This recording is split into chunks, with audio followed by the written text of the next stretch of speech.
da seguinte forma: se você não entende para onde você está indo, você está andando totalmente sem direção. A igreja, o povo de Deus, precisa entender o que é o fim dos tempos e como as coisas vão acontecer, né? Então, dentro do que a gente quer falar, a gente tem que partir do pressuposto de que nós já estamos aqui num cenário em que João Batista já foi elevado, né, aos céus, ou a frase que Jesus vai dizer a ele: sobe aqui e eu lhe mostrarei as coisas que devem acontecer. Mas é engraçado que quando Jesus aparece para João, ele imediatamente, ao se deparar com uma glória, ele percebe 7 candelabros, e após perceber 7 candelabros, ele percebe alguém no meio deles como Filho do Homem.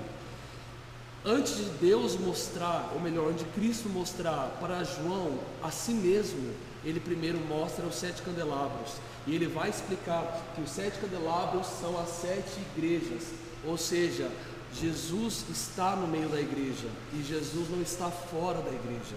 Tudo que Deus faz é por meio da igreja, e é muito importante nós entendermos isso, porque quando Deus fala uma vez uma coisa, Deus está sendo sério. Agora, quando ele fala 7 vezes, as 7 vezes. O apóstolo Haroldo fala muito sobre isso, né, cara? Quando Deus fala 7 vezes para 7 igrejas diferentes, realmente Deus ama a igreja.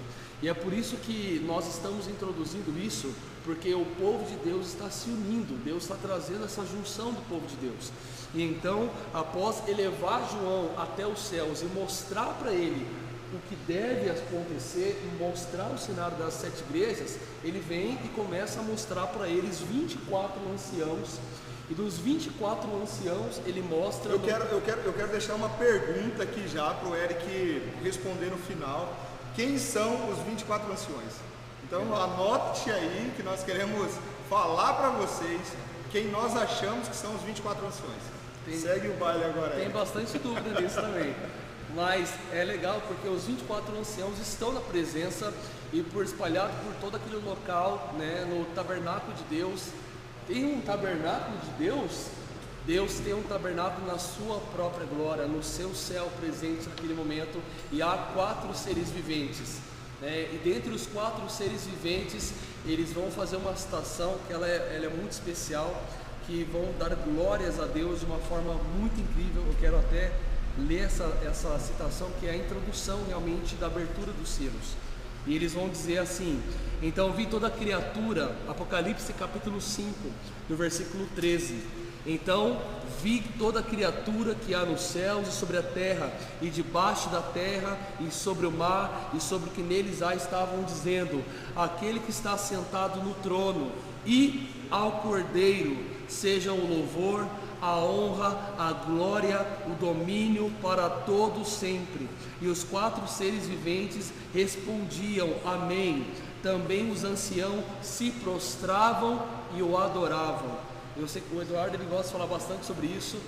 Eu tenho um reflexo muito profundo sobre isso, que Deus fala comigo sobre os 24 anciãos, né? Eu não vou dizer quem eles são, mas o tocante aos anciãos é realmente isso. Nós muitas das vezes gostamos, e é muito importante a gente falar sobre a questão deles se prostrarem, mas o legal dos 24 anciãos é eles se prostrarem. E qual que é essa cena? Nós não estamos falando que estão se prostrando diante dele alguém que está conhecendo Deus pela primeira vez. Estão se prostrando diante dele anciãos, pessoas maduras, o que nos faz compreender que quanto mais nós entendemos o fim, quanto mais nós entendemos a palavra de Deus, mais nós queremos nos prostrar diante dele. E isso é muito importante a gente falar, né, pessoal? Mais uma vez eu quero reforçar o entendimento de que nós não estamos aqui para presumir os tempos, até que nós vamos dar dicas disso, mas o grande intuito de estar estudando escatologia é ser fascinado pela beleza de Jesus.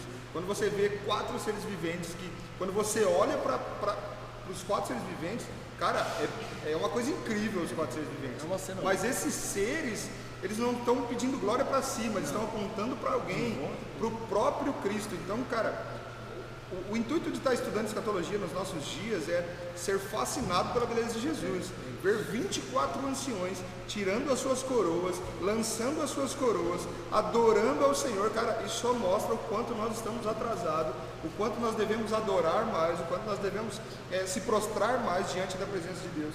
Então, o grande recado que a gente quer trazer para você nesses dias de estudar escatologia não é simplesmente pela crise que estamos passando, mas é para que você seja cada vez mais apaixonado por quem Jesus é. Esse é o intuito de estudar escatologia, entender que o Senhor é bom o tempo todo e que Ele não perdeu o controle de nada. Então, o grande efeito de estudar a escatologia é estar aproximando-se da revelação de quem Jesus é, se aproximando do caráter de Cristo e ser parecido com Ele. Então, nós estudamos escatologia não simplesmente aqui para confirmar, para acertar, não, nós estamos aqui porque nós queremos ser cada dia mais apaixonados por Jesus. Então esse é o objetivo da gente estar aqui toda quarta-feira falando sobre escatologia, até porque na nossa nação tem homens com muito mais sabedoria, com muito mais entendimento sobre esse assunto. No final também nós queremos dar algumas dicas para vocês de pessoas que vocês devem seguir, pessoas que vocês devem acompanhar, que tem um conteúdo incrível sobre escatologia. Então a gente está passando esse tempo aqui, a gente vai falar dos quatro cavaleiros, a gente vai falar dos 7 selos, o que são cada um deles, mas o grande assunto, o grande tema é apaixone-se por Jesus, tenha fascinação por Jesus.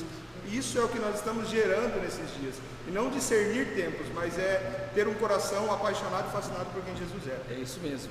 E logo após, nesse ambiente onde é dada e devolvida a glória a Deus e ao Cordeiro, nós vemos essa repreensão. Deus está assentado. É isso que a palavra de Deus vai dizer, e ao Cordeiro, porque o Cordeiro ele é citado agora não mais sentado à destra de Deus, mas apenas como Cordeiro. Porque nesse momento a palavra de Deus vai dizer, já agora em Apocalipse capítulo 6, então se você está com a sua Bíblia aí, já abre ela aí, Apocalipse capítulo 6, vocês vão entender porque esse Cordeiro ele não está sendo citado simplesmente sentado. E a Bíblia vai começar a dizer assim, ó: vi quando o Cordeiro quebrou o primeiro dos 7 selos, ou seja, quem está abrindo os selos não são os anjos, não são os seres viventes, nem os sacerdotes ou qualquer ancião. Quem está abrindo os selos é o próprio Cordeiro. Até porque a Bíblia fala, cara, que não tinha ninguém digno na terra, no céu ou qualquer lugar que fosse digno de desatar os selos. Exatamente. Então é nítido que só uma pessoa pode abrir os selos. Exatamente. E desatar o livro, que é o próprio Cristo. Cordeiro de Deus. Então ele se levanta do trono, Eric, você está falando que ele se levanta do trono para começar a cumprir os juízos de Deus sobre a terra. É uma cena que louca. Nós acreditamos, que a Bíblia fala, acreditamos não, a Bíblia fala que são 3 sequências de 7 juízos. Isso, exatamente. Então o abrir dos selos é a primeira sequência de 7. É a primeira sequência de 7. Nós vamos ter 3 sequências, como você falou. A primeira delas é os 7 selos. Depois a próxima sequência é as 7 trombetas e depois as 7 taças. Então essas 3 séries de 7, o 7 tem uma tipificação de número perfeito e o 3 representa o número de Deus, ou seja, é o juízo perfeito de Deus sobre os homens, sobre nós. E dentro da primeira série de juízos estão os 7 selos. Então ele se levanta e, como a palavra de Deus vai dizer, principalmente na antiga aliança, ele será digno de desatar os selos. E esses são os selos que ele é digno de desatar. E ele vai começar dizendo: e então quebrou o primeiro selo dos 7 selos, e ouvi dos 4 seres viventes dizendo a João, como se fosse uma voz de trovão. Ou seja, os anciãos, ou melhor dizendo, os seres viventes, têm vozes como de trovão. E eles vão dizer a João: vem e vê. Vem e vê. E essa citação, vem e vê, é o que nos aproxima agora. Então ele vai começar a dizer: então vi um cavalo branco. E Apocalipse 6:2, para você acompanhar. Isso. Segue aí, Apocalipse 6:2 é o que o Eric está começando a falar agora. Isso. Vi então, e eis um cavalo branco, e o seu cavaleiro tinha um arco, e foi-lhe dado uma coroa, e lhe saiu vencendo para vencer. Esse cavaleiro branco, quando nós olhamos, até mesmo em vários estudos, estava até buscando alguns comentários bíblicos, Até mesmo estudiosos diziam que era no passado o próprio Cristo. Nós crescemos ouvindo que era Cristo. Quantas vezes nós oramos, colocamos, sabe quando você está orando, você coloca a ênfase, o cavaleiro branco vai vir e ele tem uma coroa. Uma coroa. E quando a gente olha esse cenário, a gente pensa, é nesse momento que ele vem e arrebata a igreja, e agora pode vir os demais cavaleiros com as suas pragas, porque o cavaleiro do cavalo branco veio e nos salvou.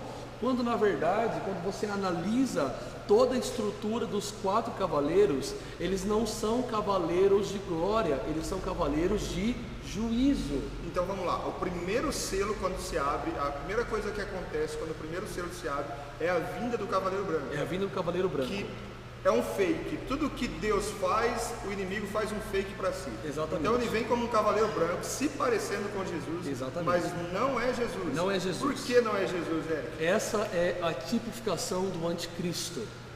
Isso é o que explode nossa mente agora. Porque se a gente for lá para o final de Apocalipse, o nosso Messias, o nosso Cristo, não tem uma coroa. Não. E nem um arco. O que ele tem? Ele tem uma espada afiada. E várias coroas. E várias coroas. Então, cara, isso está dizendo e mostrando pra gente que virá alguém que se parece com Cristo, tem muita semelhança com ele, mas não é o Cristo. Esse é o anticristo. Esse é o anticristo. A gente pode já se lembrar do que a gente leu na semana passada do texto de Mateus 24, que vai dizer: cuidado, surgirão vários falsos cristos nesses dias. E esse é o ápice do anticristo, dentro até mesmo um sistema que vai se formar ante o Cristo. Mas ele vem como um cavalo branco, ou seja, tipifica um governo, alguém que está na liderança. Segundo ponto, esse cavaleiro carrega sobre a sua mão um arco. O arco, na antiguidade, é muito importante nós estudarmos o contexto histórico, porque naquele momento, instrumentos principais de guerra eram espadas, escudos, arcos e flechas. E o arco é um instrumento de guerra à distância. Geralmente era a cavalaria que ficava por detrás, aguardando para lançar, ou na frente para lançar as primeiras flechas que atingiriam os primeiros soldados. Só que esse cavaleiro, diferente de um cavaleiro que vem para uma guerra, ele não tem flecha, ele tem apenas um arco. Então isso são rumores de guerra. São rumores de guerra, é uma ameaça de guerra. Então ele não vem para guerrear, mas ele vem para trazer uma ameaça. Ele vem com uma ameaça de guerra aqui. Em sua cabeça está uma coroa. Então essa coroa representa que ele vem com uma liderança e trará na sua liderança uma ameaça de guerra. É muito importante nós entendermos esse cenário, tá? E quando passa esse primeiro estágio, que acredita-se que é um tempo que nós vamos viver, de levantar-se realmente um líder que vai trazer consigo e com o seu governo uma ameaça de guerra. E contra quem é essa ameaça de guerra? Humanamente, diretamente contra Israel. O cerne do julgamento, o cerne da perseguição é contra Israel. E as nações obviamente também sentirão, nós sentiremos, as nações também sentirão isso. Mas ele vem com uma ameaça de guerra sobre Israel e também sobre as nações. Agora, nós temos então a abertura do segundo selo. Então, para contextualizar, a gente pensa em escatologia de uma maneira futurista, certo? Então nós acreditamos que estamos no princípio das dores, e provavelmente transicionando para um outro lugar. Então, do princípio das dores, eu pulo para a abertura do primeiro selo, no qual vem o primeiro cavaleiro, que é o cavaleiro branco, que tem em sua cabeça uma coroa e um arco. Eu vou situar vocês aqui, até mesmo é muito bom saber disso. Espera aí, a gente falou primeiro das dores de parto, agora a gente está falando de selos. Onde eu me localizo nisso na história? Exatamente. Vamos lá, Mateus 24 é a escatologia do início, do princípio das dores. Quando nós estamos transicionando agora para a intensificação das dores, este é o momento da quebra do primeiro selo. Por que a quebra do primeiro selo?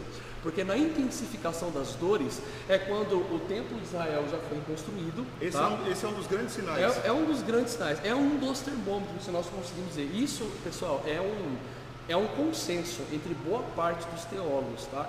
É um termômetro para a igreja. Há outros também, mas esse é um dos principais. Então, quando passa esse primeiro momento, nós podemos dizer que nós estamos indo para a intensificação das dores de parto, e é nesse momento que vem a primeira abertura do primeiro selo. Por quê? Porque é quando vem esse cavaleiro branco, esse líder vai se levantar. Há um ponto que eu quero dizer para vocês.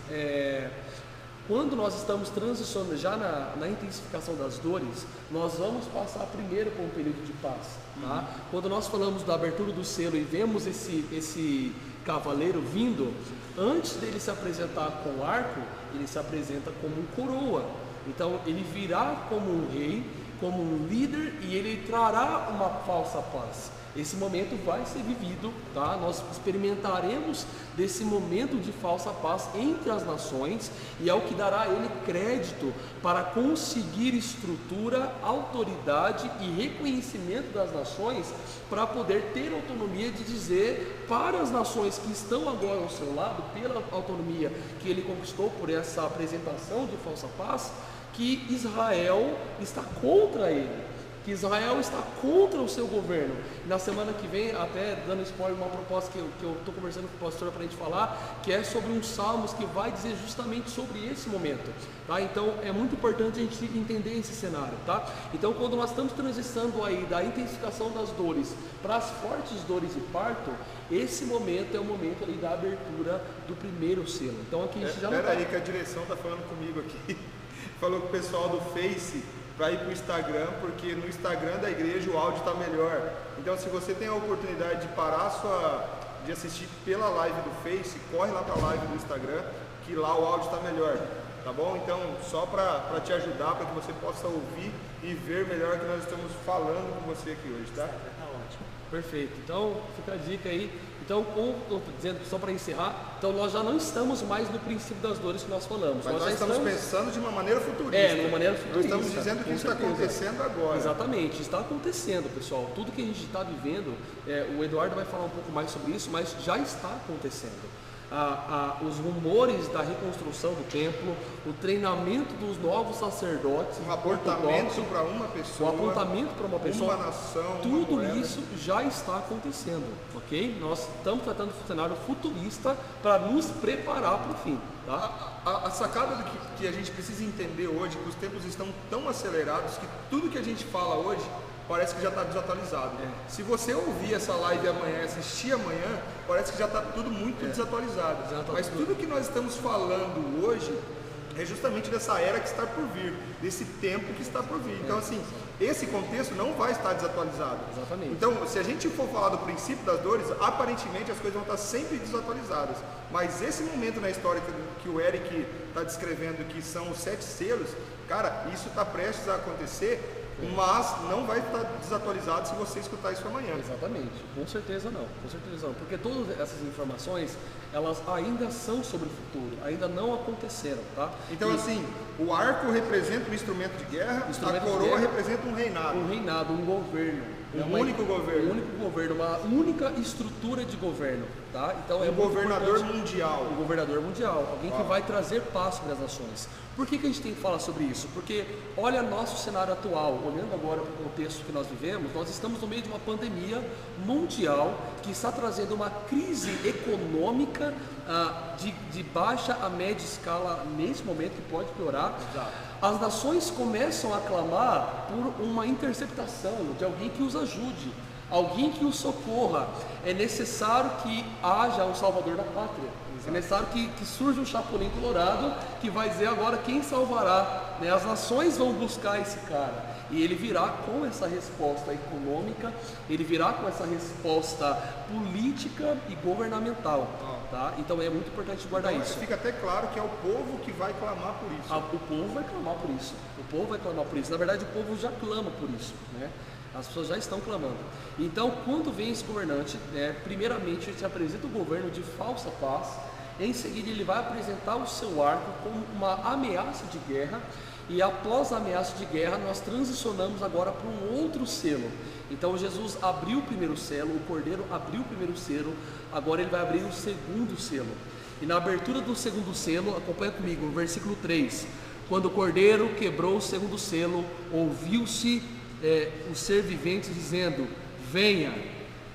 E saiu outro cavalo, e ele era vermelho. E o seu cavaleiro foi dado poder para tirar a paz da terra e fazer com que os homens matassem uns aos outros. Também lhe foi dada uma grande espada. Eu quero enfatizar 2 pontos aqui. Esse cavalo vermelho, há uma tipificação vermelha de sangue, um vermelho flamejante. Esse é o período sangrento da história dos 7 selos. Por que eu digo uma época sangrenta? Porque será uma época que agora não é mais uma ameaça de guerra. Agora nós estamos falando de uma guerra direta. Nós estamos falando de uma guerra real. E a Bíblia vai dizer na parte... Aquilo que no primeiro cavaleiro era só o rumor, começa a acontecer. Agora começa a acontecer. Ele vai dizer na parte B do versículo, né? Ele vai dizer aqui assim, ó... e deu-lhe poder para tirar a paz da terra e fazer com que homens matassem uns aos outros. E olha essa estrutura estratégica que ele vai ter. Ele vai ter uma estrutura tão estratégica diante das nações que ele não vai precisar matar as nações. As nações matarão-se umas às outras. E é muito interessante a gente ainda não deixar de confiar no Senhor. Por quê? Esse versículo ele traz uma terrível dor, mas ele traz uma esperança também. Eu gosto de citar ela, que é: e foi-lhe dado poder para tirar a paz. Quem deu poder a ele para tirar a paz? Satanás em si, nem o anticristo tem autoridade para tocar nenhuma das ações, se por Deus não lhe for dado autoridade sobre isso. Quando nós formos lá para o antigo... uma chave no seu coração sobre esse tempo que nós estamos aqui, se a gente pode chamar de aula, mas grava uma chave: soberania de Deus. Isso vai te ajudar muito quando você entender esse aspecto sobre que Deus é soberano e que a soberania dele reina sobre tudo. Aí isso vai destravar uma chave. Exatamente. E o pastor Eduardo ele vai falar muito sobre isso hoje. Você tem que ficar ligado. Então Deus é soberano. O inimigo, o anticristo, não deixa de estar como em uma coleira que ele acredita hoje trazer a coleira sobre as nações, quando na verdade a coleira está sobre ele.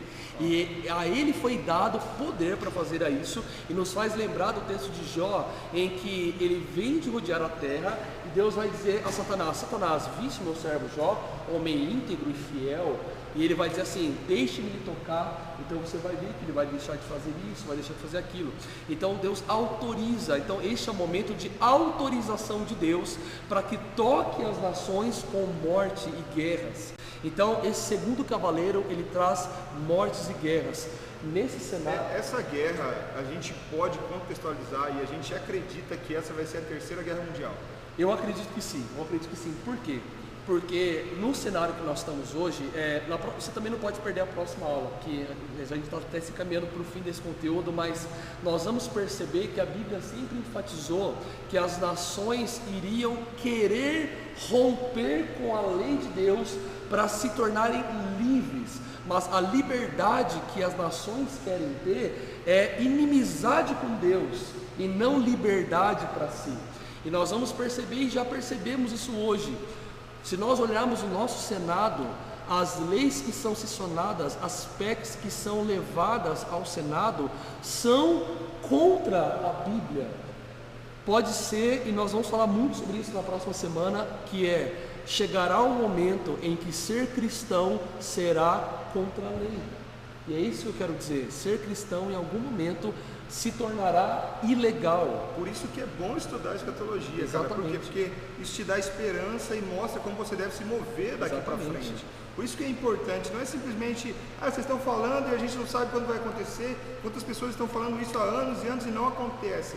Mais uma hora vai. E todos esses sintomas que estamos passando hoje é simplesmente um sinal de que isso vai se cumprir. Vai realmente cumprir. Então, entender a escatologia não muda só o seu futuro, mas muda o seu coração para se mover na era presente. Com certeza. Te faz moldar a sua forma de agir. E por que eu estou dizendo isso?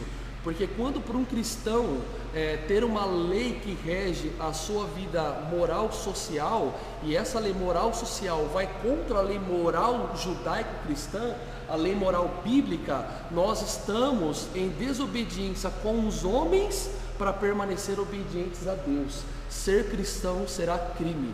E quando eu preferir ser um criminoso pela sociedade, eu vou começar a ter conflitos sérios. E ainda mais nesse cenário onde o anticristo já tem a amizade das nações, nós travaremos uma guerra. E essa provavelmente pode ser a terceira guerra mundial, que não será ideológica, que não será racial, mas será bíblica. será lei moral contra a lei moral dos homens, a lei moral bíblica contra a lei moral dos homens. Pela sua liberdade, pelo seu desejo de querer uma liberdade, inimizade contra Deus.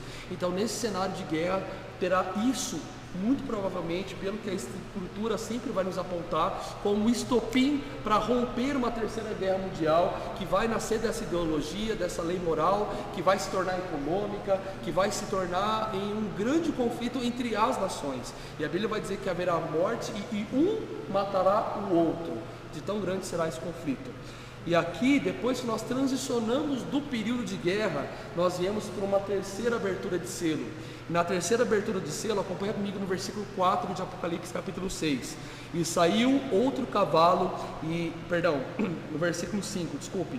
E quebrou o cordeiro o terceiro selo. E ouvi o terceiro selo, então olhei, e eis o cavalo preto, e o seu cavaleiro com uma balança na mão. E ouvi que parecia uma voz no meio dos 4 seres viventes, dizendo: uma medida de trigo por 1 denário, 3 medidas de cevada por 1 denário, e não danifique-se o azeite e o vinho.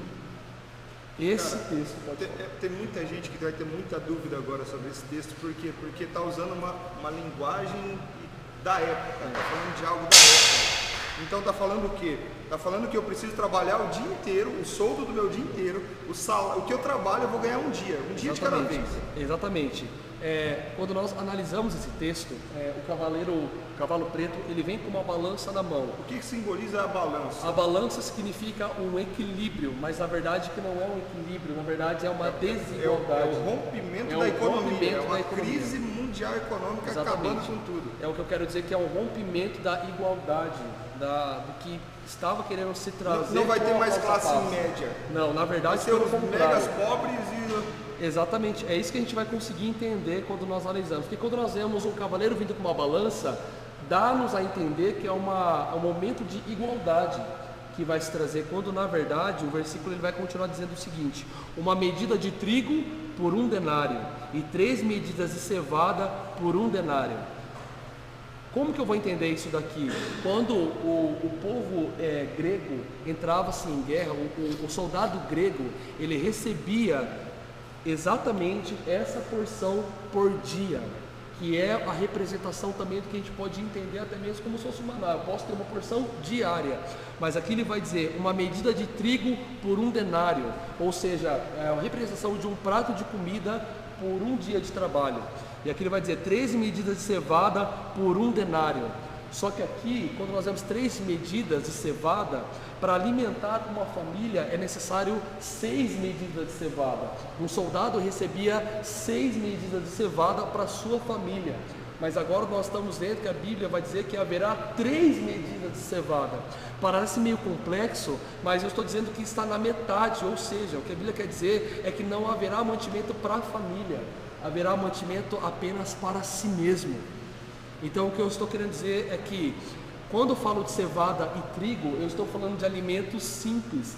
Nós vamos ver na Bíblia os profetas indo buscar das mães comida, dos filhos das viúvas comida, e o que elas tinham como pobres? Apenas trigo e cevada para fazer bolos. Quando alguém na lei não tinha dinheiro, recurso financeiro para oferecer um cordeiro, para oferecer um carneiro, um bode ao Senhor na expiação, eles faziam o quê? Bolos de trigo e de cevada, ou folhas, ou arço de cevada, para cumprir com o ritual bíblico, porque eles não tinham recursos para comprar um cordeiro. E isso é legal nós sabemos, porque isso representa que é um alimento de baixa renda. E aqui nós vamos ver que a Bíblia vai dizer assim: mas o azeite e o vinho não tocará. O que eu estou dizendo aqui é que esse será o momento da maior desigualdade social da história. Me perguntaram essa semana: o azeite e o vinho é o Espírito Santo? Não, nesse cenário não. Nesse cenário ele é apenas a representação de alimentos que os pobres não tinham. Esses alimentos ricos você só encontrava, vamos dizer assim, muito comumente dentro do próprio tabernáculo, onde havia riquezas, onde todo o templo era preparado e era feito com bastante calão.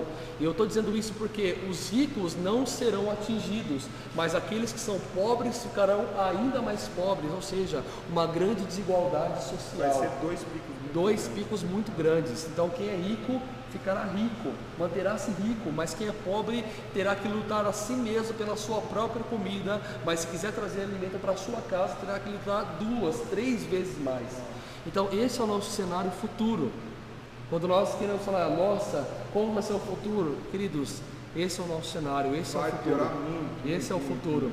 Então, depois da desigualdade social, nós vemos um outro cenário. E aqui nesse quarto cenário... Vamos contextualizar o pessoal, então. A gente está na abertura do quarto selo, certo? E agora nós estamos no terceiro. Estamos para o quarto agora. Isso, para o quarto. Então, o primeiro selo é o Cavaleiro Branco. É, a aparição do anticristo com falsa paz, com o governo, e em seguida com uma ameaça de guerra. Uau. O segundo é o Cavaleiro Vermelho, com cor de sangue flamejante, que vem para trazer morte, anunciar uma guerra. Terceira Guerra Mundial, vamos dizer Terceira assim. Guerra Mundial. O terceiro, uma crise econômica que vai acabar com tudo. Vai avassalar a economia mundial. Avassaladora e desigualdade social. Então agora a gente vai para o quarto, que é o Cavaleiro... Que é o Cavaleiro Amarelo. E a Bíblia vai dizer assim, versículo 7... Quando o cordeiro quebrou o quarto selo, ouvi a voz do quarto ser vivente dizendo: venha. Vi então um cavalo amarelo, e o seu cavaleiro se chamava Morte, e o Hades estavam seguindo.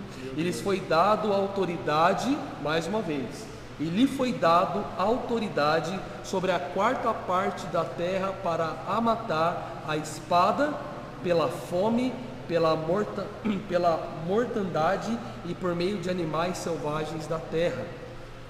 Olha isso, nós estamos falando de um cenário em que foi dado autoridade ao inimigo matar a quarta parte da terra. Nós não estamos falando de um governo, de uma nação, da China, dos Estados Unidos ou do Brasil. Nós estamos falando do mundo. E dentro desse cenário, se nós chegamos em pouco tempo a 8 bilhões de habitantes, nós podemos estar falando aqui provavelmente de cerca de 160 milhões de pessoas. Uma média assim, muito mais, né? Muito mais. Eu acho que dá quase 2 bilhões de pessoas. Você olhando assim para 20%, 20% de 8 bilhões vai dar quase 2 bilhões. Para você entender que nesse cenário, a quarta parte da Terra é muita gente. É muita gente. É absurdo. Nós estamos falando de um cenário que é muito completo. E por que eu estou dizendo isso? Porque como será a morte? Primeiro, pelos pontos que nós já falamos, a Bíblia mesmo vai dizer que o cavaleiro se chamará Morte, trará consigo o Hades, que lhe foi dada autoridade sobre a quarta parte. Mas a primeira parte dessa quarta parte da terra que irá morrer, uns serão mortos à espada, o que remete ao segundo cavaleiro, tá? Pessoas que já vão ter morrido nessa segunda abertura de selo, que é a guerra que haverá. Depois haverá mortes também pela fome, que fala da desigualdade social que nós acabamos de citar, que é o terceiro cavaleiro, e nós estamos falando de pragas e animais selvagens. Isso aqui traz um entendimento muito grande para nós, porque hoje nós olhamos para o cenário que nós estamos hoje e vários artigos saem nas mídias. Estamos na quarta abertura do selo, é o quarto cavaleiro que está chegando, está vindo matando com o coronavírus, com tal doença. Não é ainda, será pior. Será pior. As pragas nesse momento não matarão 600 italianos por dia, matarão bilhões de pessoas. É desse cenário que nós estamos falando. E no meio desse cenário, a última morte, o meio de matar a quarta parte da terra, será por meio de animais selvagens. Mas quando nós olhamos para animais selvagens, por que eu estou falando animais selvagens? Querido, guarde uma coisa para você. Eu vi isso hoje, eu achei fantástico. Quando faltar alimento na terra, para onde você acha que os animais vão correr? Meu Deus! Quando faltarem animais e comida nos campos, quando faltar trigo e cevada, onde vocês acham que eles vão procurar comida? Onde você acha que a savana vai procurar mantimento? Então haverá mortes, queridos, haverá muitas mortes. E esse é o cenário que parece muito terrível dos 4 selos, né, primeiros, que são os 4 primeiros cavaleiros. E agora nós, para já adiantarmos, nós passamos para a quinta abertura do selo, que vai dizer assim: quando o cordeiro quebrou o quinto selo, versículo 9, debaixo do altar, as almas daqueles que tinham sido mortos pela palavra de Deus e por causa do testemunho, ou melhor, do martírio que lhes foi dado, clamavam com forte voz dizendo: Então a cada um deles foi dado vestes brancas, e lhe foi pedido que repousasse ainda por um tempo, até que lhes completasse o número dos conservos e irmãos que ainda deveriam ser mortos pelo testemunho do Evangelho. O que eu estou dizendo aqui, gente? Na quinta abertura do selo, os mártires da igreja de 60 ou antes da história, que começaram a morrer, começando com Estevão, o primeiro mártir, até este momento da história, a alma deles irá clamar. Mas como assim alma? Você está dizendo para mim que almas falam? Sim, almas falam, e não só falam, como elas clamarão: ó Santo, quando irá trazer justiça sobre o nosso sangue? Os mártires estão clamando debaixo do altar. Ou seja, a gente começa a pegar alguns feelings aí de quando as pessoas perguntam: para onde nós vamos quando nós morremos em Cristo? Bem, nessa passagem está dizendo que debaixo do altar de Deus estão os santos, e eles estão clamando ao santo, clamando por justiça, para que o seu sangue não seja vertido injustamente pelo Evangelho. Mas o santo, em resposta, dará a eles vestes brancas e lhes dirá: ainda não é o tempo da justiça das vossas almas. O que me faz lembrar do sermão do monte, em que vai dizer assim, ó: aqueles que foram achados limpos de mão, puros de coração, aqueles que não entregaram sua alma à vaidade, esses são aqueles que estarão com ele. Não somente a isso, mas os pacificadores, eles herdarão a justiça. Bem-aventurados aqueles que têm fome e sede de justiça, porque eles serão fartos. No meio do cenário do Sermão do Monte há um contexto escatológico. Bem-aventurado aqueles que têm fome e sede de justiça, os mártires. Eles estão com fome e sede de justiça pelo seu sangue vertido por amor ao Evangelho, e Deus os responderá dando a ele novas vestes, e ainda lhes dirá: calma, mais pessoas ainda precisam morrer. Esse apontamento de que mais pessoas precisam morrer é um sinal de que haverá uma grande colheita nesse tempo. Então haverá uma grande colheita nesse tempo. Vai sim. ser o momento onde profecias e promessas vão se cumprir. Então, com assim, certeza. Ao mesmo tempo que a gente vê a morte como um sinal de dor, a gente pode entender também como uma das maiores colheitas da história. Com certeza. Então você está dizendo para mim que de Estevão até aquele dia, todos eles vão estar clamando por justiça, e a resposta do Senhor é: cara, calma, porque eu irei fazer uma colheita e os seus irmãos estão chegando. Exatamente, é exatamente isso. Nós precisamos guardar uma coisa: com uma grande perseguição sempre vem um grande avivamento. De igual modo, as nações serão tocadas, e eu creio que nesse momento em que nós estamos para viver, haverá uma grande, inumerável colheita de almas, em que as pessoas se entregarão ao Evangelho, e até mesmo esses que se entregarão ao Evangelho nesses dias desejarão e morrerão por amor a este Evangelho pelo qual foram alcançados. Então esse é o nosso cenário. Deus vai sim saciar a justiça pelo seu sangue, mas não nesse tempo, não nesse tempo. Então nós partimos agora para o sexto selo, que vai se dizer assim: vi quando o Cordeiro quebrou o sexto selo, versículo 12, e houve um grande terremoto, e o sol se tornou negro, como um pano de saco feito de crina, a lua ficou toda vermelha como sangue, e as estrelas do céu caíram sobre a terra, como a figueira de baixo, desde de cair os seus figos, verdes quando sacudidas pelo vento forte. O céu se recolheu como um rolo, então todos os montes e ilhas foram movidos, ou submergidos, ou transferidos, e os reis da terra, os grandes, os comandantes, os ricos, os poderosos, os escravos e os livres se esconderam nas cavernas, nos penhascos, nos montes, e disseram ao monte e ao rochedo: cairá sobre nós, que estamos escondendo da face do trono da ira de Deus? Gente, esse penúltimo selo é terrível. Imagina este cenário. Hoje em dia nós vemos. Isso é literal. Isso é literal, gente. Nós estamos falando que nesse cenário. Não é um filme, não. É literal. É literal. O que a Bíblia está falando é o que vai acontecer. Exatamente. A Bíblia não é figurativa, ela é literal. Quando ela é figurativa, ela explica. Se explica. Mas quando ela não quer ser figurativa, ela fala o que é. E aqui o que nós estamos entendendo que, primeiro, o sol se apagará. E não estamos falando de um eclipsezinho, gente, nós estamos falando de trevas sobre o mundo se escurecerá. E imediatamente com a ausência do sol, haverá a luz da lua. Mas a luz da lua não será para iluminar, mas para apontar sangue. A lua se converterá em sangue. Hoje em dia nós vemos a lua às vezes ficando vermelha por algum pressuposto de eclipse, nós falamos, é o cumprimento, quando na verdade não, gente, ainda há de acontecer, e não será um eclipse. Pode ser um balizador, sim, mas não é o cumprimento. Mas não é o cumprimento, ele não vem, isso aponta, isso são flashes, mas isso não é o que vai acontecer, não é um eclipse de 1 hora, mas nós falamos de trevas sobre o mundo, e não só isso, estrelas cairão. E quando nós falamos de estrelas cair, nós estamos falando de meteoros, nós estamos falando de meteoritos que vão cair sobre a Terra, nós estamos falando de montes que tremerão ou submergirão.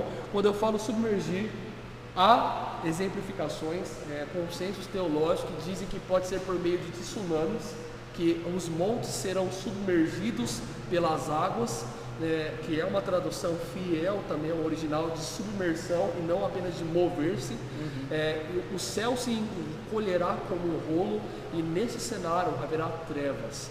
E a Bíblia vai dizer que os poderosos, os governantes, aqueles que são influentes na sociedade, aqueles que são escravos, aprisionados, e os livres nós também estamos falando de cristãos no meio dessas pessoas, eles irão buscar refúgio. E quando o João vê no seu cenário cavernas, provavelmente ele pode estar vendo cisternas, ele pode estar vendo buracos, porões, ele pode estar vendo cavernas, literalmente esconderijos. O que a Bíblia está dizendo é que as pessoas irão querer se esconder da morte, porque ela será tão iminente que eles vão desejar fugir, e os governantes irão dizer: pare com isso, haverá ira mais sobre nós. O que está dizendo? Nós não suportamos mais tanta dor e tanta aflição.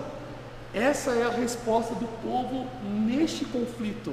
E então vem a abertura do 7º selo. O 7º selo, eu quero trazer um contexto para você agora de um entendimento profético dos nossos dias. Porque até agora os meninos estavam uma hora e meia atrás, eles estavam orando, cantando, declarando a palavra do Senhor. E o 7º selo tem a ver com o romper desse lugar, sobre as orações sendo derramadas, certo? Exatamente. Tem a ver com o derramar das orações sobre o altar. Exatamente. Então, o que nós estamos produzindo agora, nessa era, orando, cantando e declarando a palavra do Senhor, tem a ver com o 7º selo. Exatamente, tem a ver com o 7º selo. Parece que a gente está falando aqui, você provavelmente deve estar na sua casa com o olho arregalado, assustado, com medo. Porque essa é a loucura, né, cara? Você está orando e as coisas que você está orando não está acontecendo. Um exemplo, você está orando e pedindo para que a corrupção cesse. E a sua resposta sua oração não é respondida. Não e aí cesse. você está doente e você está pedindo para que essa doença vá embora e a sua oração não é respondida. Exatamente. Você está orando contra o abuso, contra o adultério, contra todas essas coisas. Mas a tua oração não é respondida. Mas haverá um momento na história que o Senhor vai responder essas orações. Então tem a ver com esse 7º selo esse momento. Tem a ver com o 7º selo. Eu vou ler ele para você. Ele vai dizer assim: agora nós já estamos transicionando para Apocalipse capítulo 7. Já vai transicionando aí, e o capítulo 7 vai dizer assim no versículo 1: depois disso vi 4 anjos em pé nos 4 cantos da terra, segurando os 4 ventos da terra. Ou seja, aqui nós estamos falando de um juízo que quer ser derramado sobre a terra, mas ainda não é o tempo. E de tal forma que o juízo está tão grande, querendo ser derramado sobre a terra, que os anjos de Deus precisam vir e segurar os 4 ventos sobre a terra. Então a Bíblia vai começar a dizer: então, para que nenhum vento soprasse sobre a terra, nem sobre o mar, nem sobre as árvores, vi outro anjo que subia da nascente do sol, tendo o selo do Deus vivo, e ele gritou com voz bem forte aos 4 anjos, aqueles que tinham recebido o poder para causar dano sobre a terra e ao mar, dizendo: não danifiquem a terra, nem o mar, nem as árvores, até marcarmos com o selo a testa dos que servem a Deus. Então ouvi o número dos que foram chamados com o selo, eram 144.000 de todas as tribos, filhos de Israel, da tribo de Judá. E aqui ele vai começar a citar todas as tribos. Eu não vou ler Então vamos todas. responder já basicamente essa pergunta. Quem são os 144 mil? Os 144.000 são israelitas, são judeus que estarão e passarão pela perseguição. E muito São 12 mil de cada tribo. 12 mil de cada tribo. Nós estamos falando aqui, irmãos, Deus não está criando um novo governo. Nós resistimos a entender que esses são israelitas porque nós acreditamos que nós temos o direito, por ser servos de Cristo, de estar no meio dos 144. Eu acho que o que vai ajudar o pessoal a ter esse entendimento agora chama teologia da substituição.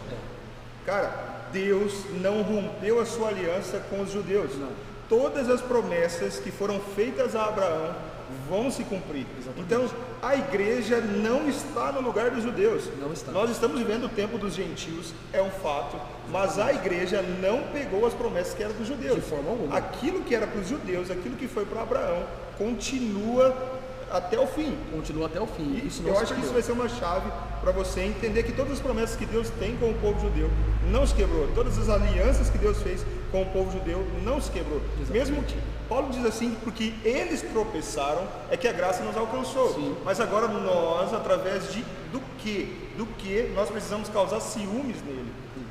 Que é um dos grandes temas que nós temos trabalhado nesses dias, né? Sim, que é orar pela conversão dos judeus, porque esse é um grande balizador. Então, quando os gentios vão começar a causar ciúmes em Israel, é justamente quando esses primeiros selos forem abertos, que tem a ver com o martírio da igreja, o martírio dos gentios. Então, quando os judeus olharem para a igreja gentílica e ver a gente morrendo, é um sinal de que eles vão ter ciúmes. Exatamente. E vão começar a se converter. Isso é muito importante você guardar, é muito necessário isso.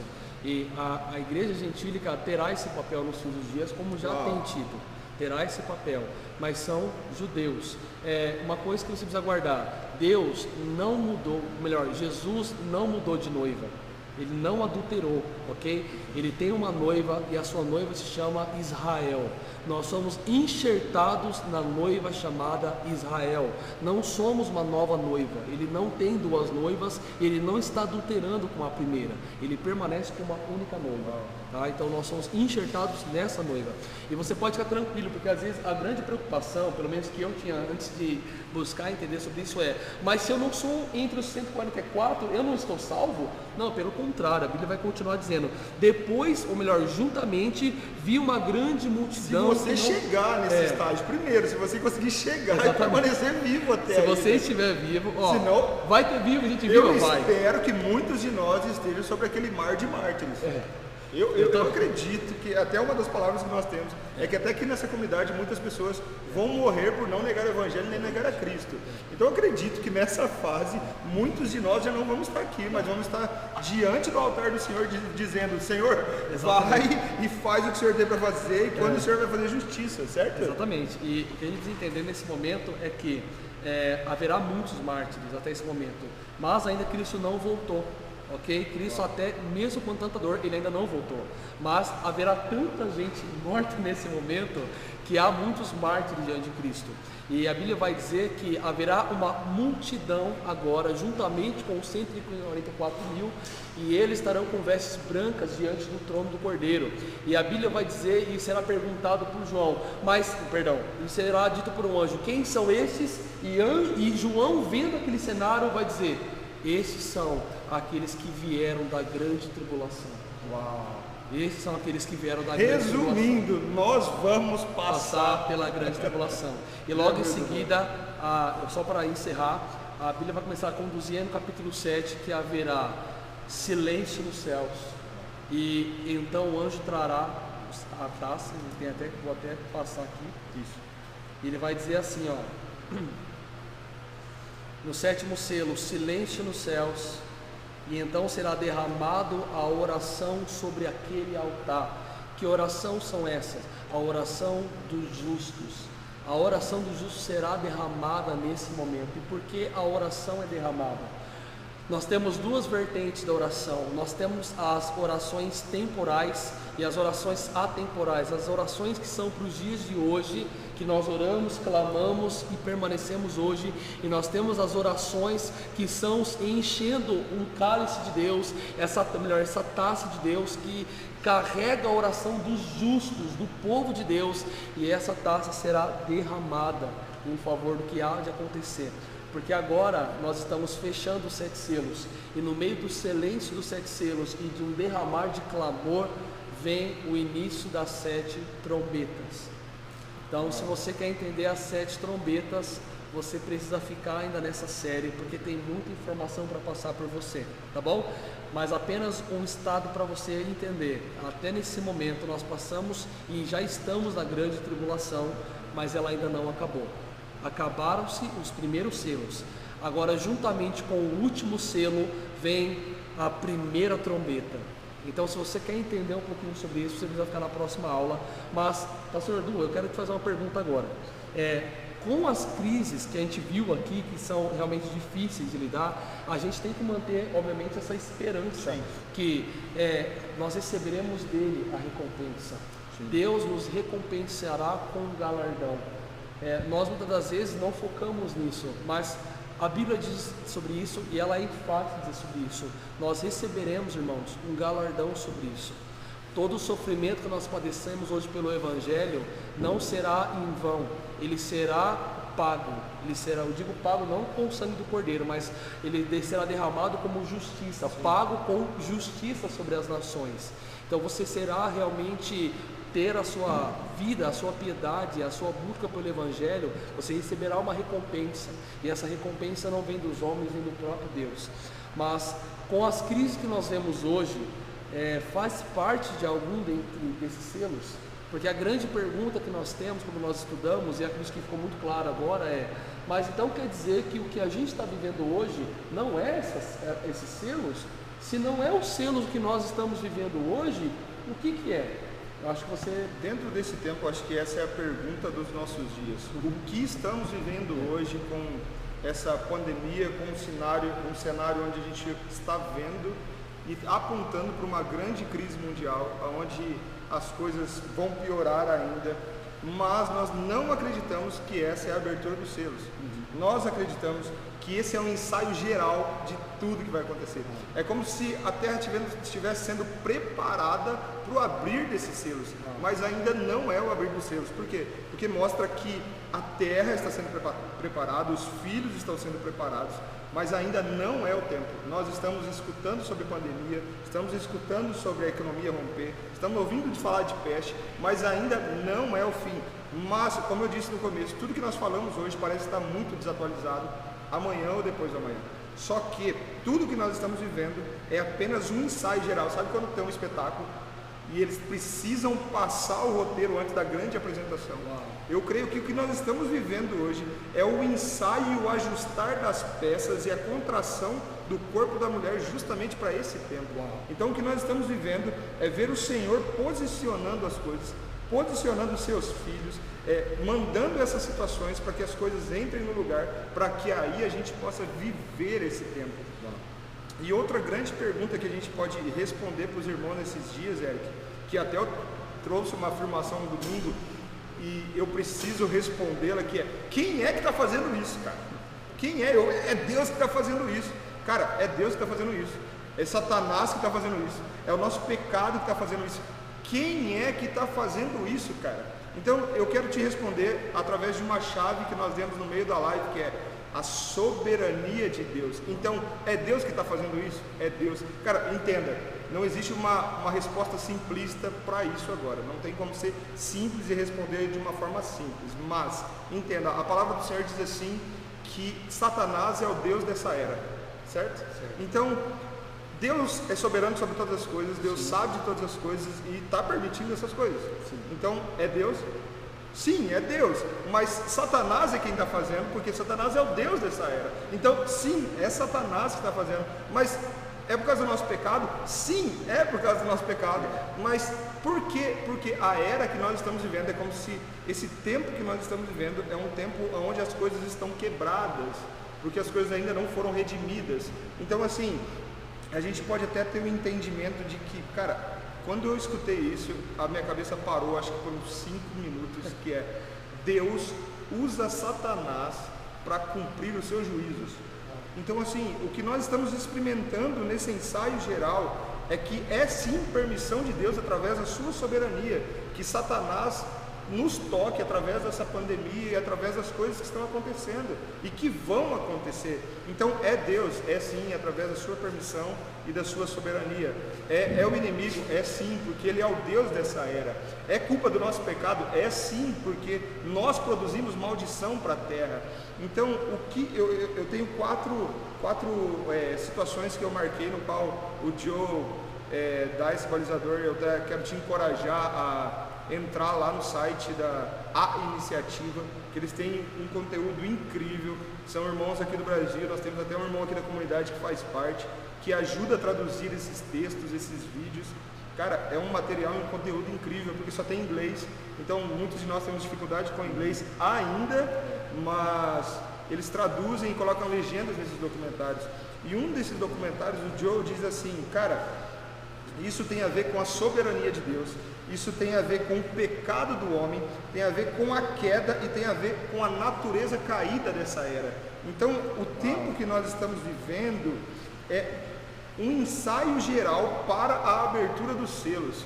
Então, você precisa entender, como eu disse, cara, se eu orar por alguém agora e essa pessoa não ser curada, o que eu posso falar? É falta de fé da pessoa que recebeu ou é falta de fé da pessoa que está orando? Talvez nenhuma das duas, talvez seja apenas a soberania de Deus, e nós precisamos respeitar, porque nós conhecemos várias comunidades que, se a pessoa não é curada, o balizador que eles vão usar é falta de fé. Então, se Deus é soberano e permite que a pessoa não é curada, eu preciso entender que Deus não perdeu o controle de nada, mesmo que essa pessoa continue doente e morra por isso. Então eu preciso respeitar a soberania de Deus. Isso não faz você entender que Deus é menos Deus por isso. Muito pelo contrário, isso não é falta de fé, isso é sobre o tempo que nós estamos vivendo. Sim. Se você não é curado hoje, não é porque você não tem fé, mas tem a ver com uma era caída, uma era quebrada, onde as coisas ainda não foram redimidas. Então acho que esse é o contexto que a gente precisa entender hoje. Nós vamos continuar orando por cura? É um fato, sim, vamos, mas se a cura não vier, glória a Deus também. Deus permanece soberano. Exatamente. Então a primeira coisa que a gente precisa entender e respeitar nesse tempo, Eric, é a soberania de Deus. Então, no que a gente entende, basicamente, que é: se Deus é soberano, nada foge do seu controle. Exatamente. E nem mesmo da sua vontade. O desejo de nós sermos purificados e sermos limpos é Cristo crucificado, cara. É isso. Então, você entender que o Senhor nos quer limpos e purificados é olhar Cristo. Porque por amor Ele manda o seu Filho. Para quê? Para que você seja puro. Não que você não vá morrer, mas um dia você vai ser puro, como esses irmãos que nós estamos falando, que está sobre o altar de Deus agora. Então, entender que nós estamos vivendo em uma era onde a plenitude de Deus não está presente, mas a soberania de Deus sim, é um grande entendimento. E, cara, entender que Deus usa Satanás para cumprir os seus juízos. Quando eu vi o Joe falando sobre isso, a minha cabeça falou: meu Deus. Cara, entender que todas as coisas que estão acontecendo é Satanás quem está fazendo, sim, mas porque Deus falou: vai lá, filho, vai lá, toca no meu servo, como você acabou de dizer sobre o texto de Joel, vai lá e toca nos meus servos. Então, entender que Deus é soberano e respeitar tudo isso é muito importante.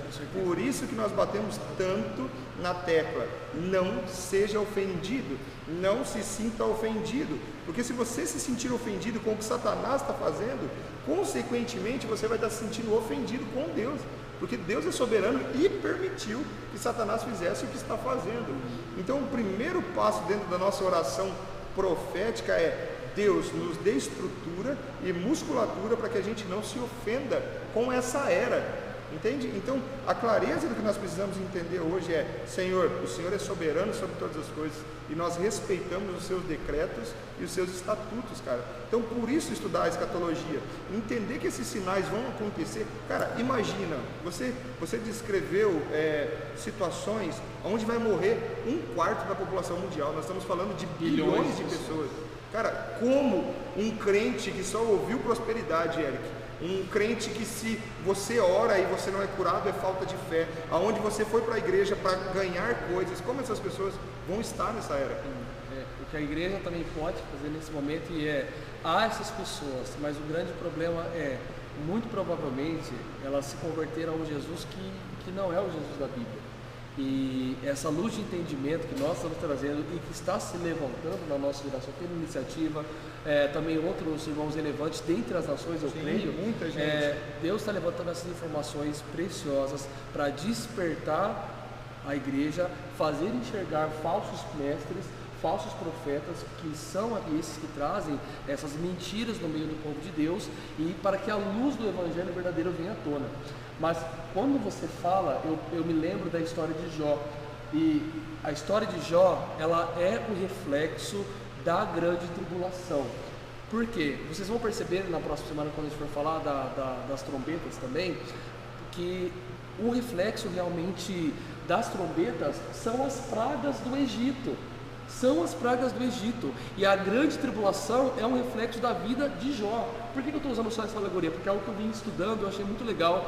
Porque Jó, ele vai ter Deus dá a mesma permissão para Satanás tocar em Jó, na sua família, nas suas finanças, nos seus bens, na sua carne. E então, inclusive Jó, até mesmo nos contatos, ele terá contato com a sua esposa e com 3 amigos. E nos seus contatos, ele vai ter esses 3 amigos vindo contra ele, e até mesmo sua esposa contra ele. Eu vejo muito aqui nesse momento o cenário da grande meretriz vindo contra a igreja. E eu vejo o cenário da besta, do falso profeta, do anticristo vindo contra a igreja. Então Jó, por todo o tempo, ele vai suportar essas grandes aflições, mas, irmãos, guarde a esperança no fim de todas essas coisas. A resposta de Jó no fim de tudo isso, quando ele conversa com o Senhor, é: antes os meus olhos antes eu só te conhecia de ouvir falar. Nós hoje estamos falando para vocês sobre escatologia, mas hoje nós só podemos falar daquilo que ouvimos da sua palavra. Mas um dia, após a tribulação como a de Jó, nós poderemos dizer: mas agora os meus olhos te veem. Então essa é a nossa esperança. Nós o conhecemos de ouvir falar, mas em pouco tempo, irmãos, se nós suportarmos, os nossos olhos o verão. Isso é o que nos dá esperança. Isso é o que nos dá esperança. Então entender a soberania de Deus é muito importante. A Bíblia fala também que Satanás vai ser preso. Então isso é um sinal de que ele está solto e fazendo essas coisas. Então entender que Deus é soberano e permite que Satanás faça essas coisas é o que nos dá esperança. E entender que Deus quer que a gente seja puro e purificado, e isso vai acontecer na volta de Jesus. Com certeza. Então isso é muito importante, cara. O que o Eric disse agora, que eu acho que a gente até poderia encerrar com tudo isso, cara. Cara, tudo que nós estamos falando de uma era futura, de eventos que são futuros, estamos descrevendo coisas que estamos lendo e ouvindo, mas haverá um dia que nós estaremos passando por tamanhas provações e tribulações, cara. Então, entender agora e se preparar é o mais importante. Então, a gente não está aqui, cara, simplesmente para gerar conteúdo, para que você se torne arrogante com os seus irmãos, porque você acha que você sabe mais ou menos sobre o fim dos tempos, mas é para que você se sinta confrontado a orar mais, a buscar mais, a conhecer mais, cara. Então, quanto mais você conhece de Jesus, mais humilde você se torna. Exatamente. Quanto mais você sabe, você entende que nada sabe. Exatamente. Então, a resposta, cara, uma outra pergunta também que eu queria responder já me perguntaram diversas vezes, cara, por que Deus vai punir Satanás, e por que Satanás continua fazendo a mesma coisa? Porque Satanás não tem a possibilidade de mudar de comportamento. Aqui está descrito tudo o que ele vai fazer, mas como eu e você, ele não tem a possibilidade de fazer: eu acho que o meu plano não vai dar certo, eu vou mudar, não vou fazer nada disso. Existe essa possibilidade? E aí eu busquei em C.S. Lewis, cara. C.S. Lewis tem um pensamento que eu acho que vai ser uma resposta para você, que é assim: cara, você conhece alguém que é arrogante, que é egoísta e que está indo por um caminho errado? Cara, essa pessoa que ela é arrogante, que é egoísta, ela não vai mudar, mesmo que ela saiba que aquilo que ela está fazendo é errado. Mesmo que ela saiba que aquilo que ela está fazendo não vai dar certo. Você já viu alguém que acha que sabe, tentando fazer uma coisa, e ele vai até o fim e aquilo não dá certo? Esse é o pensamento de Satanás. Ele sabe que as coisas não vão dar certo, mas ele é tão ignorante, o coração dele provê tanto mal que ele não consegue ver esse tempo futuro. E uma das coisas que você disse que é muito legal, cara, o coração dele tá inclinado à maldade. E quando o nosso coração está inclinado à maldade, a gente não consegue ver a era futura. Sim. Então, eu acho que o Senhor está nos trazendo agora, Érico, para uma estação de maturidade, onde a gente consegue discernir o que é bom e o que é mal. Vamos voltar lá para o jardim. Eles comeram da árvore do conhecimento do bem e do mal, e por isso se tornaram como Deus, ok? Só que existe uma diferença deles para com Deus, porque Deus sabe o que é bom e o que é ruim, mas o homem, ele é inclinado à maldade. Paulo diz assim que aquilo que eu quero fazer, aquilo que é bom eu não consigo, mas o mal que eu não quero, esse eu faço. Então assim, cara, o Senhor está nos trazendo para uma estação de revelação e maturidade a ponto de a gente conseguir discernir o que é bom e o que é mal. Então isso vai acontecer como? Através dos frutos do Espírito Santo. Exatamente. Então trazer clareza sobre o tempo futuro é te trazer para uma oração profética, pedindo musculatura para que você consiga discernir o que é bom e o que é mal. Porque se a gente entrar agora, Eric, nas redes sociais, vai estar, cara, tá todo mundo guerreando contra todo mundo, ou por uma questão racista ou por uma questão sexológica. Cara, tá todo mundo brigando por tudo, mas o que você precisa orar agora é por maturidade, porque a Bíblia fala que agora não é tempo de discussões, mas é tempo de você crescer em sabedoria e revelação. Então o conselho que a gente quer te trazer nesses dias, cara, peça maturidade ao Senhor, peça entendimento, peça para que o Senhor abra os seus olhos, para que você não gaste tempo argumentando com aquilo que não precisa, mas respeite a soberania de Deus. Exatamente. E não se ofenda com o que Ele está fazendo. Exatamente. Eu acho que isso é muito importante. E mais do que isso, não mais isso, mas complementando, o posicionamento que nós temos como cristão nesses dias, ele é muito importante. Nós não podemos deixar de testemunhar do Evangelho nesse momento, trazer luz à nossa esperança nesse momento, porque nesse momento onde nós estamos hoje, é inegável, irmãos, nós estamos e seremos preservados por Deus. Em que momento nós podemos talvez não ser preservados? Se Deus quer te fazer um mártir. Se Deus quer te fazer um mártir, o seu coração tem que estar disposto, independente disso ou não. Se nós não estamos disponíveis para morrer pelo Evangelho, nós também não somos dignos de vivê-lo hoje. Exatamente. Então, se o seu coração não está inclinado a se entregar para essa causa, você não entendeu a mensagem. Então, o medo não pode te separar de Deus, porque se ele te separa nesse tempo, você não entendeu o Evangelho. Então, nesse momento, nós estamos em um ponto em que nós sim estamos dispostos a ser mártires, somos candidatos a isso, mas se nós não formos, nós sabemos que nenhum mal nos sobrevirá que Deus não queira. E outro ponto também, nós temos que aprender ao texto também de Coríntios que vai nos dizer que nenhuma tentação ou dor nos sobrevirá que vocês não possam suportar. Então Deus está dando musculatura para suportarmos esses dias maus. Pela nossa força nós não suportaremos, mas em Cristo nós suportaremos.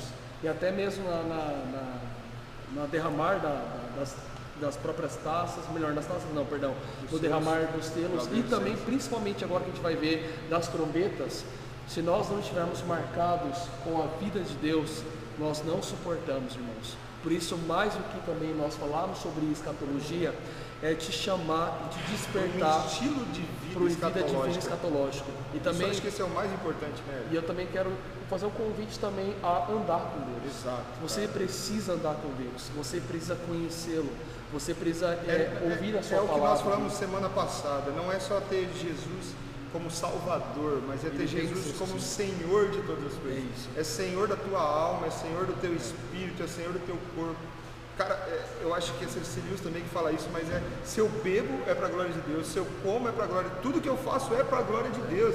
Então eu preciso aprender a me movimentar, porque a nossa geração entende que fazer para Deus é ir ao culto, fazer para Deus é cantar louvores, mas fazer para Deus é respirar, cara. Sabe que uma coisa que eu notei, até uma irmã compartilhou comigo em meio a esse ensaio geral que está acontecendo sobre o mundo eu acordei hoje e tinha um passarinho cantando na minha janela. em meio a toda essa crise, ele não parou de cumprir a sua função, que é adorar ao Senhor. Cara, em meio a toda essa crise, se você for para o mar continua batendo e voltando, o sol continua nascendo e se pondo, as nuvens continuam passando, então só mostra que a criação ainda continua adorando, e os filhos não entenderam o que é uma adoração genuína em tudo que eu faço. Então o mais importante é, se eu ando para a glória de Deus, se eu respiro para a glória de Deus, tudo que eu faço é para a glória de Deus. Então esse convite para uma vida escatológica é entender que Jesus é Salvador e Senhor de todas as coisas. Se eu corto meu cabelo, se eu faço qualquer coisa, se eu entro na internet, tudo é para a glória de Deus. Então, cara, o convite que a gente quer trazer para você nesse tempo, cara, é, cara, se mova e entenda que Deus é soberano e tudo que Ele faz é para a sua glória, cara. Cara, eu quero te encorajar a assistir um profeta. Como que é o nome do profeta que teve uma visão que foi levada ao céu? Vocês lembram dele? Que profetizou que o Kansas ia ser campeão agora? Como que é? Bob Jones. O Bob Jones, cara, ele tem Cara, escutem isso. Ele foi levado aos céus e ele viu cores que não existiam. E lá toda a criação, Eric, toda a criação adorava. Cara, ele falava que ele viu os peixes e debaixo da água os peixes produziam bolhas que eram adoração. Então, cara, o respirar da criação gera glória para Deus. Então, cara, imagina, se a criação gera glória para Deus, como eu e você que somos filhos devemos viver, cara. Então, a nossa movimentação, o nosso posicionamento, o nosso respirar tem que gerar glória para Deus. Sim, exatamente. Então, cara, esse é o convite que a gente quer trazer para o teu coração, cara.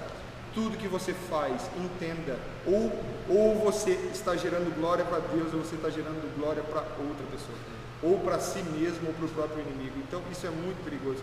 E eu até quero dar um conselho, principalmente para o coração do artista, que na nossa comunidade tem muito. Nós estamos muito propensos a tomar para si aquilo que é para Deus. Então, cara, se você canta, dança, pinta ou faz qualquer coisa, cara, muito cuidado de não sentir o perfume daquilo que é para Deus e se corromper. Então, cara, cuidado com essa estação. Entenda que o que nós vamos criar e como vamos se movimentar não é para você, não é para o teu coração, mas é para Deus, cara. Tudo é para a glória de Deus. Amém? É isso. Então é isso, cara. A gente quer te chamar agora para um tempo de oração. Nós queremos orar junto com você e agradecer por essa estação, por esse ensaio geral que o Senhor está nos permitindo passar nesse tempo. Meu Deus, tem irmãos lá de Curitiba, ó. Acompanhando. Então, nós vamos orar. Só dar um recado, pessoal, algumas dúvidas foram surgindo. Eu vou pedir para você, nós vamos lançar um box de dúvidas no Instagram. E aí você faça sua pergunta lá e nós vamos responder no Instagram, tá bom? Os 24 anciões são velhos? Só isso. O Ângelo até fala disso, o Ângelo fala assim, quem são os 24 anciões? São 24 velhos que nasceram velhos e que estão dando glória para Deus. Pronto, isso são os 24 anciões. Tem pergunta aí, cara? Vou responder uma só. Revelando a verdadeira unidade que é entre cristãos e gentios. Na verdade, eu vou tentar traduzir a pergunta aqui. Nesse momento, se haverá unidade entre judeus e gentios? Na verdade, sim. Desde as escrituras. Mas não a plenitude. Não a plenitude disso. Tá? Não a plenitude disso. Nesses dias, sim, nós teremos um mover de gentios trazendo e apontando Cristo para o judeu, causando ciúmes no judeu pelo seu martírio e pela sua devoção a Cristo. Isso nós estamos falando da abertura dos selos, tá, exatamente. Gente? A gente não está falando da era que nós estamos vivendo agora, estamos falando de um tempo futuro. Nos dias que nós estamos fazendo hoje, sim, nós cremos que haverá, mas esses dias nós oramos e intercedemos por essa reconciliação. Tá bom? E esse deve ser o coração da igreja, cara. Se você principalmente faz parte dessa comunidade, nós queremos pedir para você que enquanto você estiver se movendo em oração, ore pela conversão dos judeus. Eu acho que isso é muito importante. Esse deve ser o nosso coração agora. A Tamara, eu acho que trouxe uma palavra dentro desse contexto, que ela diz assim, que Jesus chamando Lázaro para fora, existe um livro que eu não lembro qual é o nome, mas a chave escondida do avivamento de Israel. Cara, a chave nós vamos chamar os judeus para fora. Eles estão mortos, mas se nós entrarmos na plenitude dos tempos, que é a plenitude dos tempos judeus, nós iremos chamá-los para fora. Então isso é muito importante. Então comece agora, cara, antecipe-se. Comece a orar por Israel agora, amém? Não estamos pedindo para você usar kippah, nem a roupa, nem tocar shofar. Não, nós somos a igreja dos gentios, não precisamos disso. Mas nós queremos orar e agradecer por quem eles são. E se não fossem eles tropeçar, a graça não tinha nos alcançado. Então nós precisamos orar pelos judeus, amém? Amém. Então o Eric vai orar por nós. Quero agradecer também você que está nos acompanhando até agora, que nos suportou em amor até agora. Quero agradecer os meninos aqui que correram para lá e para cá para que você pudesse ouvir e nos ver. Eu quero agradecer o Matheus, os meninos que estão aqui, o Fê, o Bruno, todo mundo está nos ajudando, e você que nos suportou em amor até agora. Eu quero pedir para que você fique em um espírito de oração e agradeça por fazer parte desse ensaio geral. E por favor, cara, por favor, não se ofenda, entenda que Deus é soberano sobre todas as coisas e que Ele não perdeu o controle de nada. Amém. Então, se você está na sua casa aí, eu pedi para vocês fechar os seus olhos com a sua família ou pessoalmente aí está só você. E vamos orar. Jesus, nós te agradecemos por esse tempo, sim, pela instrução da tua palavra. Sim, ó Deus. Senhor, eu oro, Pai, por um espírito de revelação no nosso meio, para que o Senhor possa revelar a tua vontade e todo o seu propósito nesses dias, Pai. Eu oro, Senhor, para que nesses dias que estão por vir, Pai, o Senhor nos dê musculatura, nos prepare para sermos fiéis e ouvir a tua voz diariamente até que esse dia volte, até que o Senhor retorne, Pai. Eu oro, Pai, para que o Senhor traga sobre nós a tua paz, que o Senhor traga fé, esperança